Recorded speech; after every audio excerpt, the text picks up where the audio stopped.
On a travaillé, on a été payé. C'est tout maintenant. Quand les stars, elles chantent. Ça n'existe plus, c'est pour lui, c'est fini. Mais qu'est-ce qui reste de Bernard Arnault ici? Rien. Regarde, c'est ça la preuve. Comment vous faites pour vivre avec 3 € par mois? Mange pas. Pardon? On mange pas. Eh ben on va se faire vos porte-paroles. Bonjour, on aurait voulu monter à l'étage de LVMH, s'il vous plaît. Alors, accrochez. Qu'est-ce qu'il va chercher à faire, Robin des Bois? Prendre l'argent et pour le donner aux pauvres. Bon, bah, allez leur défoncer, leur rager. On va quand même pas arrêter, là. Allez faire les danseuses. Oh, merde. Vous êtes de la part de Bernard Arnault? Oui, je travaille chez LVMH. Désespoir, première. Si vous ne payez pas, je fais une descente à Paris. Vous comprenez bien qu'on ne peut pas céder à un chantage. Là, je n'ai rien à perdre. Bon. Il faudra plus nous négliger, c'est nous qu'on sera les PDG. Allez, Bernard. Et puis raquettez bien les PDG, alors.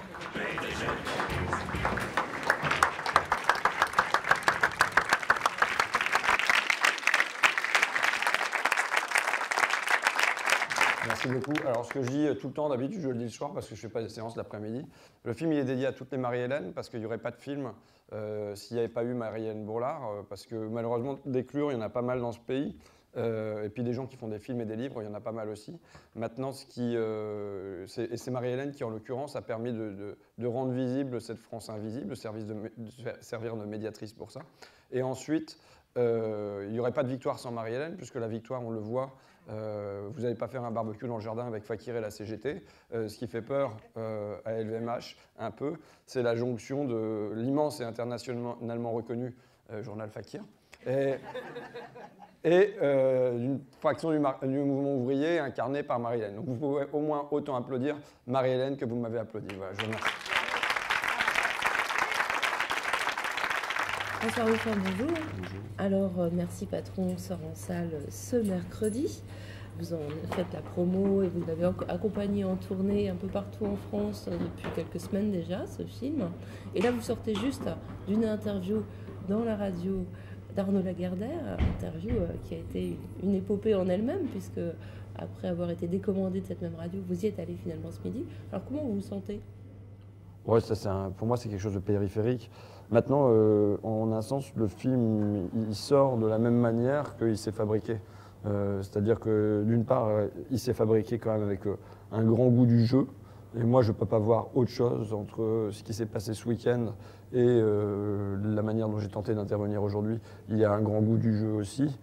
Et par ailleurs, le film il se fonde sur la construction d'un rapport de force à l'intérieur du film, fut-il fictionné. Et finalement, ce qui se produit à l'extérieur du film pour sa sortie, c'est aussi quelque chose qui relève du rapport de force, puisque les 5 minutes arrachées à Europe 1, c'est pas moi, François Ruffin, c'est les gens qui ont protesté contre votre éviction. C'est ça qui est original dans ces 5 minutes-là. C'est que c'est rare qu'il y ait une place qui soit accordée à quelqu'un dans une radio ou une télévision ou n'importe, que ça ne soit pas un don de la radio, mais que ça soit arraché par, je ne sais pas, des milliers. Moi, je n'ai pas Twitter et je n'ai pas Facebook, donc je ne sais pas exactement ce qui s'est passé, mais par des milliers et des milliers de messages, de tweets, de machin, tout le monde qui est au courant. Et je trouve ça intéressant que ces 5 minutes soient le produit finalement d'une conquête. Les gens ont conquis ces 5 minutes. Parlons du film, parce que c'est quand même ça le plus important. Ce film, alors est-ce un documentaire ou une fiction?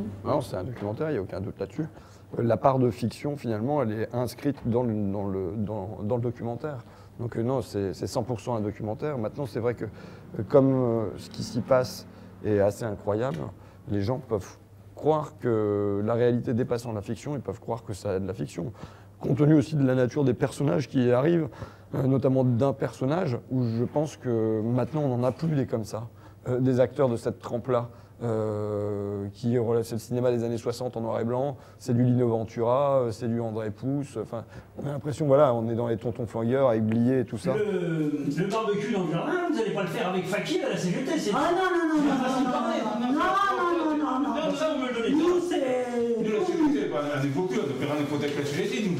Alors maintenant, je vous pose une question qui n'a rien à voir avec ce que vous faisiez. Est-ce que vous seriez, ou vous, ou lui, apte à travailler dans une grande surface qui s'appelle Carrefour?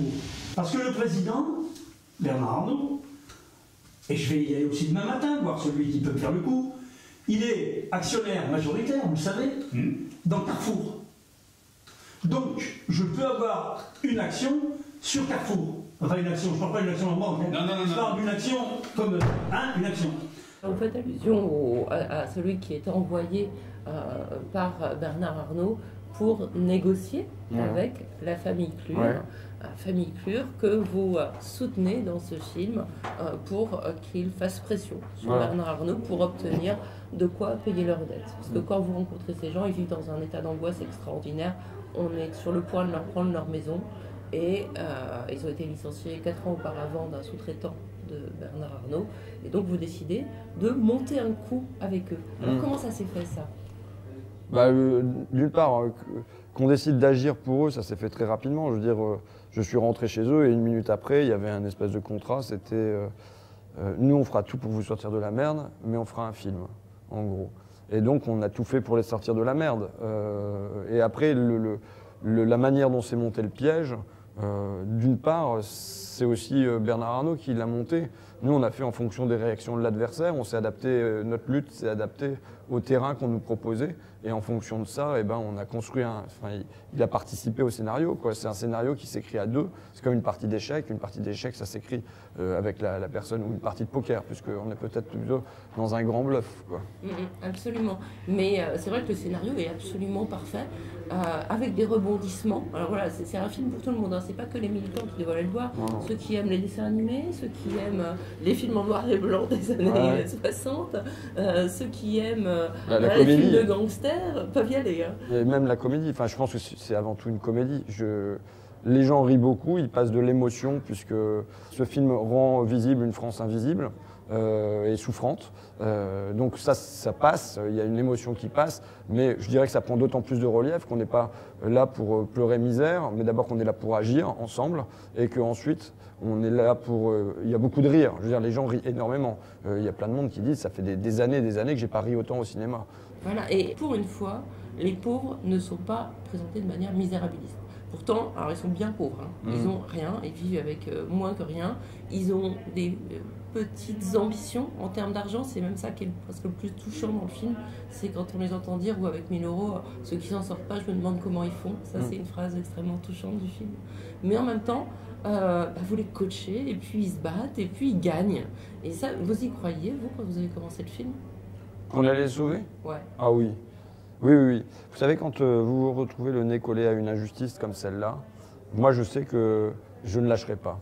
Je sais que ça n'aurait pas été ce moyen-là, j'en aurais trouvé un autre. Peut-être que je serais allé faire la quête auprès des organisations syndicales, politiques, en montrant des bouts des enregistrements avec ces gens-là, en disant voilà, on ne peut pas les laisser. Mais à partir du moment où je prends un dossier, ça vous donne une force considérable, non pas qu'on parle de l'injustice avec un I majuscule et comme ça, en théorie et en abstraction, mais que là, elle se retrouve incarnée, qu'elle ait des visages, des voix, ça porte l'émotion, c'est aussi quelque chose qui porte une force. Et donc je pense que j'étais porté par cette force-là, aussi ce qui donne du culot, du courage et tout ça, quoi. Et voilà, je pense que de se retrouver le nez confronté à la justice, et non pas que ça soit un truc théorique et lointain, ça file une force qui fait que je n'aurais pas lâché. Alors évidemment, on vous l'a reproché, d'ailleurs c'est un cas, c'est le cas de la famille Clure, mais des Clure, il y en a des dizaines de milliers en France, même plus. On vous a reproché de vous être intéressé à une famille et puis de ne pas avoir mené un combat pour un collectif. Qu'est-ce que vous répondez à ça? De toute façon, en l'occurrence, le collectif, là, il n'existe plus. Les gens qui se retrouvent licenciés, le collectif, il l'éclate en même temps qu'éclate l'entreprise dans laquelle ils travaillaient. Chacun se retrouve dans son coin. En plus, on est en zone rurale avec 20 à 25 km entre les gens. Donc là, au moment où on trouve les Clure, dire Marie-Hélène Bourlard, la déléguée CGT, elle est là avec moi, mais il n'y a pas un seul moment où elle s'est dit « Ah, on va monter un collectif, c'est gentil. » Mais sur le papier, moi j'aurais préféré qu'il y ait 200 personnes avec nous pour mener la bataille et qu'il n'y ait pas de problème et que quand on aille en perturber LVMH, il y ait les 200 salariés avec nous. Ce qu'on a fait en 2007, par ailleurs. En 2007, c'est comme ça que ça s'est passé, parce que l'entreprise existait. Mais quand l'entreprise n'existe plus, quand le collectif a éclaté, on fait avec les armes qui nous sont données. Et là, on n'avait pas lourd comme arme. Et j'aurais préféré que ça devienne une bataille collective, mais ça ne s'invente pas, quoi. Et donc voilà, ça c'est la première chose. Ensuite, d'abord le cinéma, c'est raconter une histoire, et c'est pas toujours opérer une généralité sociologique sur la manière dont on vit en France. Enfin, vous voyez ce que je veux dire. Donc là, je pense que moi je propose une histoire, c'est-à-dire je propose aussi quelque chose qui est de l'ordre de la fable. Dans cette fable, on gagne. On gagne par exemple parce qu'il y a une jonction de classe entre moi qui me considère de la petite bourgeoisie intellectuelle et qui apporte des armes aux classes populaires incarnées par Marie-Hélène, la déléguée CGT, et par Leclure. Moi tout seul, il n'y a pas de film. Leclure tout seul, et j'emmerde pas Bernard Arnault. Leclure tout seul, il s'enfonce dans la merde. Et c'est la jonction des deux, avec nos armes réciproques, qui permet d'aller perturber l'oligarchie. Donc peut-être qu'il y a des leçons à tirer du film, de manière plus générale, que le seul cas d'Eclure. Du journalisme, je suis passé à l'activisme, et j'établis des passerelles entre les deux dans ma démarche, quoi. Alors, est-ce que ça ne va pas être de plus en plus difficile, ça? Pierre Carles s'était déjà cassé un peu le nez avec ça, parce que maintenant, vous êtes obligé de vous teindre les cheveux pour pouvoir agir. Vous êtes repéré un peu partout. Vous n'avez pas pu faire votre Élise Lucet dans les conseils d'administration parce qu'on vous a repéré et sorti de force. Donc, comment faire après quand on est repéré? Vous parliez de perméabilité entre les mondes. Est-ce que le monde justement de l'oligarchie ne va pas s'imperméabiliser de plus en plus en repérant en amont ceux qui pourraient venir les déranger chez eux? Oui, de toute façon, le fait d'arriver déguisé, c'est quand même pas dans une pratique courante pour moi non plus. La construction du rapport de force, c'est arrivé en masse souvent et pas forcément être déguisé. Donc non, on inventera d'autres choses. Moi, je suis pas comme Pierre Carles. Je veux dire, Pierre Carles est un réalisateur. Il fait plusieurs films. Pour dire quelque chose qui est de l'ordre de l'humilité, c'est que moi je ne me considère pas comme étant un réalisateur. Moi j'ai fait un film par inadvertance. Et là j'ai aucun film en cours et j'ai aucun projet d'avoir un film en cours. Maintenant j'utilise différents moyens d'intervention dans la vie publique, on va dire. Mon moyen le plus courant, c'est mon journal, Fakir. Après je fais des bouquins de manière régulière.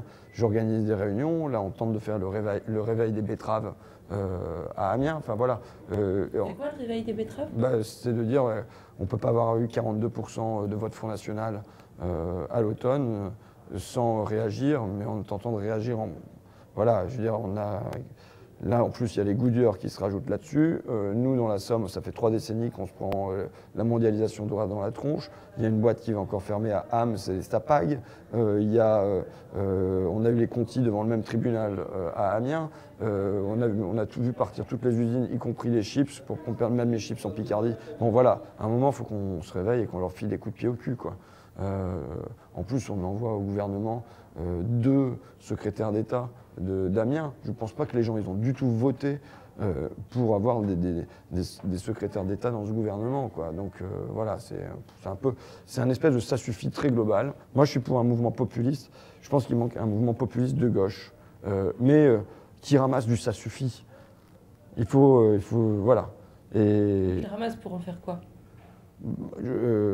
Déjà pour perturber, là il faut qu'on mette du souffle, faut qu'on mette de l'élan dans tout ça et qu'on comprenne d'abord quelles sont les sources des colères des gens et qu'on rassemble tout ça.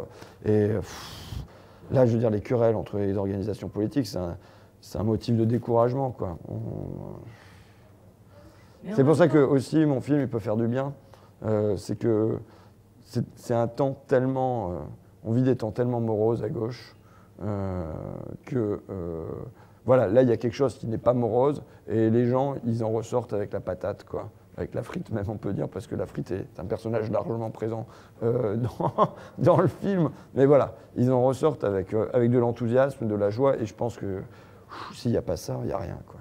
Ce qui me fait courir, et puis ce qui fait courir pas mal de monde autour de moi, je parle des fakiriens là, et puis parce que bon, même si j'en suis le fer de lance, c'est moi qui ai fait quand même beaucoup dans le film, mais on le voit au moment des barbecues et tout ça, ou quand on va dans les magasins de LVMH à Paris, il y a une quarantaine, une cinquantaine de personnes qui se regroupent. Bon, ce qui les fait courir, c'est de vivre une aventure. On a vécu pendant 2-3 années là une formidable aventure où on ne savait pas ce qui allait se passer pour nous la semaine d'après et je racontais les épisodes, toutes les semaines je racontais les épisodes de là où on en était avec les copains et qui se disaient mais c'est pas possible, qu'est-ce que c'est que ce scénario, quoi, qu'est-ce que c'est que cette histoire. Donc je pense que ce qui nous fait courir essentiellement, on peut parler, voilà, le désir de justice et tout ça c'est vrai, mais c'est qu'on s'emmerde pas dans la vie, quoi. Et je crois que je m'emmerde beaucoup moins dans la vie que Bernard Arnault, quoi. Donc c'est déjà une forme de vengeance. On pourrait presque terminer là-dessus. Oh, moi ça me va. Faudra plus nous négliger, c'est nous qu'on sera les PDG. Allez Bernard. Et puis raquettez bien les PDG alors. PDG.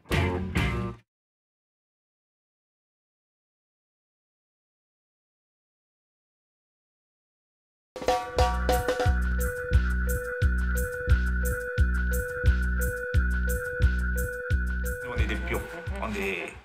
On a travaillé, on a été payé.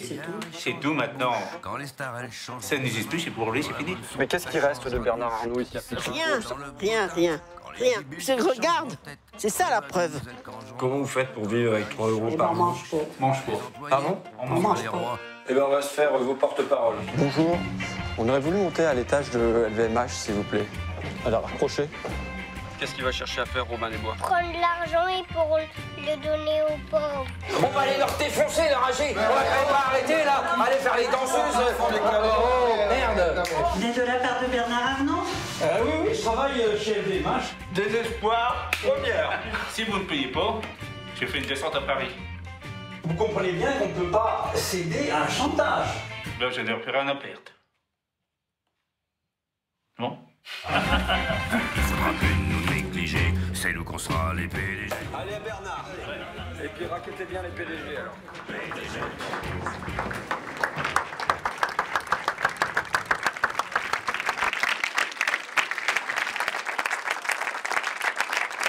Merci beaucoup. Alors, ce que je dis tout le temps, d'habitude, je le dis le soir parce que je ne fais pas des séances l'après-midi.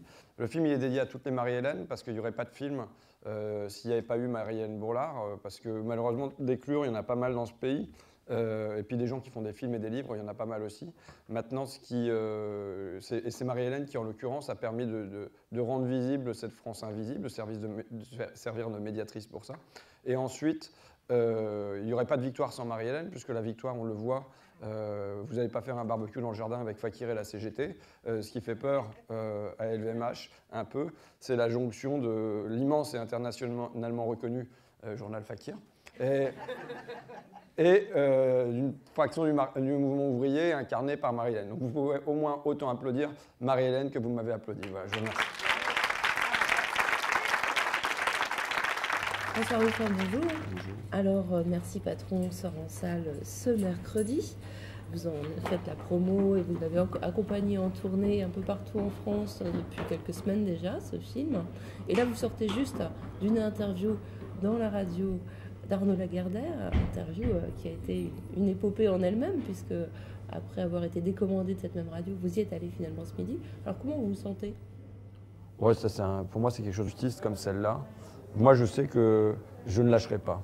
Je sais que ça n'aurait pas été ce moyen-là, j'en aurais trouvé un autre. Peut-être que je serais allé faire la quête auprès des organisations syndicales, politiques, en montrant des bouts des enregistrements avec ces gens-là, en disant voilà, on ne peut pas les laisser dans... Mais à partir du moment où je prends un dossier, ça vous donne une force considérable, non pas qu'on parle de l'injustice avec un I majuscule et comme ça, en théorie et en abstraction, mais que là, elle se retrouve incarnée, qu'elle ait des visages, des voix, ça porte l'émotion, c'est aussi quelque chose qui porte une force. Et donc je pense que j'étais porté par cette force-là, aussi ce qui donne du culot, du courage et tout ça, quoi. Et voilà, je pense que de se retrouver le nez confronté à la justice, et non pas que ça soit un truc théorique et lointain, ça file une force qui fait que je n'aurais pas lâché. Alors évidemment, on vous l'a reproché, d'ailleurs c'est un cas, c'est le cas de la famille Clure, mais des Clure, il y en a des dizaines de milliers en France, même plus. On vous a reproché de vous être intéressé à une famille et puis de ne pas avoir mené un combat pour un collectif. Qu'est-ce que vous répondez à ça? De toute façon, en l'occurrence, le collectif, là, il n'existe plus. Les gens qui se retrouvent licenciés, le collectif, il l'éclate en même temps qu'éclate l'entreprise dans laquelle ils travaillaient. Chacun se retrouve dans son coin. En plus, on est en zone rurale avec 20 à 25 km entre les gens. Donc là, au moment où on trouve l'éclure, dire Marie-Hélène Bourlard, la déléguée CGT, elle est là avec moi, mais il n'y a pas un seul moment où elle s'est dit « Ah, on va monter un collectif, c'est gentil. » Mais sur le papier, moi j'aurais préféré qu'il y ait 200 personnes avec nous pour mener la bataille et qu'il n'y ait pas de problème et que quand on aille en perturber LVMH, il y ait les 200 salariés avec nous. Ce qu'on a fait en 2007, par ailleurs. En 2007, c'est comme ça que ça s'est passé parce que l'entreprise existait.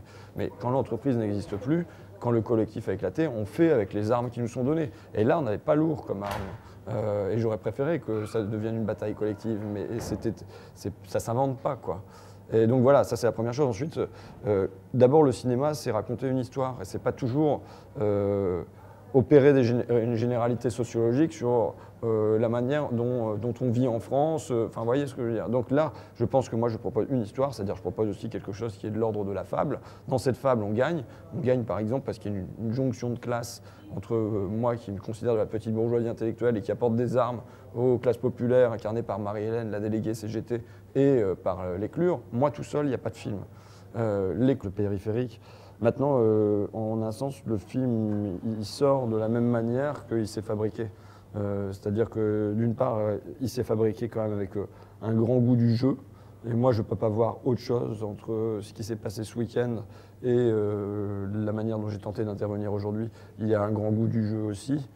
Et par ailleurs, le film il se fonde sur la construction d'un rapport de force à l'intérieur du film, fut-il fictionné. Et finalement, ce qui se produit à l'extérieur du film pour sa sortie, c'est aussi quelque chose qui relève du rapport de force, puisque les 5 minutes arrachées à Europe 1, c'est pas moi, François Ruffin, c'est les gens qui ont protesté contre votre éviction. C'est ça qui est original dans ces 5 minutes-là. C'est que c'est rare qu'il y ait une place qui soit accordée à quelqu'un dans une radio ou une télévision ou n'importe, que ce ne soit pas un don de la radio, mais que ça soit arraché par, je ne sais pas, des milliers. Moi, je n'ai pas Twitter et je n'ai pas Facebook, donc je ne sais pas exactement ce qui s'est passé, mais par des milliers et des milliers de messages, de tweets, de machins, tout le monde qui est au courant. Et je trouve ça intéressant que ces 5 minutes soient le produit finalement d'une conquête. Les gens ont conquis ces 5 minutes. Parlons du film, parce que c'est quand même ça le plus important. Ce film, alors est-ce un documentaire ou une fiction? Non, c'est un documentaire, il n'y a aucun doute là-dessus. La part de fiction, finalement, elle est inscrite dans le documentaire. Donc non, c'est 100% un documentaire. Maintenant, c'est vrai que comme ce qui s'y passe est assez incroyable, les gens peuvent croire que la réalité dépassant la fiction, ils peuvent croire que ça a de la fiction. Compte tenu aussi de la nature des personnages qui arrivent, notamment d'un personnage, où je pense que maintenant, on n'en a plus des comme ça. Des acteurs de cette trempe-là. C'est le cinéma des années 60 en noir et blanc, c'est du Lino Ventura, c'est du André Pousse, enfin, on a l'impression, voilà, on est dans les tontons flingueurs avec Blier et tout ça. Le barbecue dans le jardin, vous n'allez pas le faire avec Fakir à la CGT, c'est... Ah non,